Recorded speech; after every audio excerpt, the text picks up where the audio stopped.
Everything is moving. The wind, the traffic, a child blinking, a heart beating, and then everything stops. Not slows, not pauses, stops. A bird hangs in the air, wings frozen mid-flap. Rain is suspended like crystal in the sky. Voices are cut off mid-breath. The world becomes a single silent frame. Except you. You can still breathe.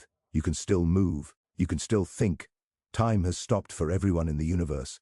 Except one person, you. In that absolute silence, a terrifying question forms.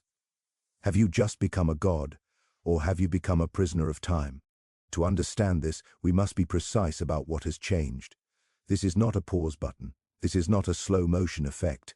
Every process in the universe has stopped. Every chemical reaction, every heartbeat, every thought inside every human mind. Only you remain synchronized with the flow of time. Your body functions. Your mind processes. Your cells continue to age. The universe has become a stage frozen in mid-scene, and you are the only actor left moving. At first, it feels like absolute power. You walk through empty streets with no resistance. You stand inches from faces that will never react. Locked doors are meaningless. Secrets lie exposed. Nothing can stop you. No one can judge you. No consequence follows your actions. From the outside, this looks like godhood. But power is not defined by freedom alone. Power is defined by influence, by reaction, by change. And in this world, nothing reacts. You push a glass off a table, it falls, but never truly finishes falling. It never shatters. You light a fire, the flame appears, but it does not grow. It does not spread. It does not consume oxygen. You shout, your voice leaves your mouth, but sound never reaches an ear, because sound is vibration over time, and time, for everyone else, no longer exists. You are not interacting with the world. You are moving through a paused system. Slowly the realization sets in. You cannot create new events. You can only rearrange frozen ones. This is not creation. It is manipulation without meaning. In real science, time is not just a clock on a wall. It is a dimension woven into every law of physics. Motion requires time. Energy transfer requires time. Even light needs time to travel. If time truly stopped, nothing could move at all, not even you. For this scenario to exist, you must be separated from the universe's timeline. You are no longer inside reality. You are outside it, which means something deeply unsettling. You no longer belong to the same world as anyone else. You are not living in the universe. You are observing it, alone.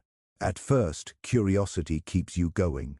You explore, you test limits, you try to leave messages, you arrange moments for when time restarts. You imagine the shock, the fear, the awe. You believe you are shaping the future, but the future never arrives. Days pass, then weeks, then months. Nothing changes, except you. Your body continues forward, your cells divide, your metabolism burns energy, you age. Everyone else is preserved forever in stillness. Only you decay. Wrinkles appear that no one sees, muscles weaken with no purpose, bones ache with no sympathy. You are the only mortal being in an immortal world. And then comes the mind. The human brain is not built for isolation. It depends on response, conversation, shared experience. Without it, the mind begins to break. You talk to frozen faces. You imagine their replies. You argue with silence. Time loses structure. Days blur into each other. Meaning dissolves. Loneliness stops being an emotion. It becomes the environment you exist in. This is when the myth of godhood finally collapses. Gods are not alone. They are seen. They are remembered. Here, no one knows you exist. No one will ever remember what you did. No story will ever include you. Power without witness is not godhood. It is erasure. You are not ruling reality. You are haunting it. And the final question remains. Does time ever restart? If it does, everything snaps back instantly. Physics resumes.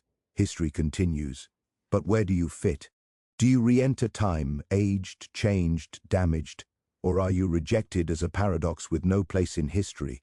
And if time never restarts, then this moment lasts forever, not for the universe, for you. So in the end, the answer becomes clear. You did not become a god, you became a prisoner, not of walls, not of chains, but of time itself. And if time can stop for everyone except one person, what if it can erase one person instead? What if tomorrow time keeps moving, and you don't? That is a question for the next what if.